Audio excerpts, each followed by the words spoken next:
అయ్యో దేవుడా, మొన్న ఒక ముసలమ్మ వంటల వారు తీసినాం కదా, అది చూసి మా ఇంటి పక్క పొంటి అమ్మమ్మ ఒకటే గులుగున్న మీద. ఏమే సావిత్రి, మీ ఇంట్లో కూర అయిపోతే నేను ఎన్ని మాటలేసి ఇచ్చిండే, మంచిగా నువ్వు మీ సత్తిగాడు కమ్మగా తీయగా తిన్నారు. మరి మా అమ్మమ్మ మంచిగా వండుతుంది అని ఎన్నడన్నా టీవీలో చెప్పినావానే? టీవీలో నన్ను చూపించినావా?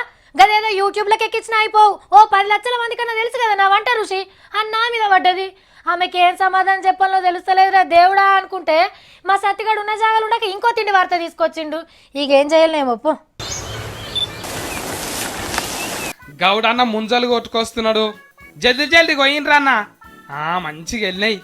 కూరగాయలు జుర్రుతున్నారు. ఇది కాదు ఆర్తా, ఇప్పుడు చెప్తా. పెద్దమ్మ మంచిగా పిండి విసికింది. గౌడన్న లొట్టితోని కళ్ళు వంపిండు.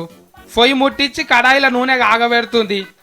మంచిగా కళ్ళుతోని కలిపిన పిండిలా ముంజలు ముంచుతున్నది. నూనె కాగింది, ఎయ్యి పెద్దమ్మ. గంతే.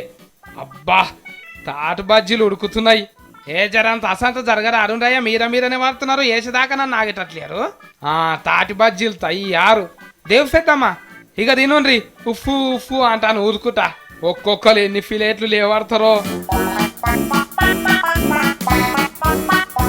సిద్దిపేట జిల్లా కేశవాపూర్ అనే ఊళ్ళకి పెద్దమ్మ తాటి వనంలోనే తాటి ముంజల బజ్జీలు చేసి అమ్ముతున్నది. అంచుకు గీ తిండి ఎప్పటికీ దొరకదు కదా.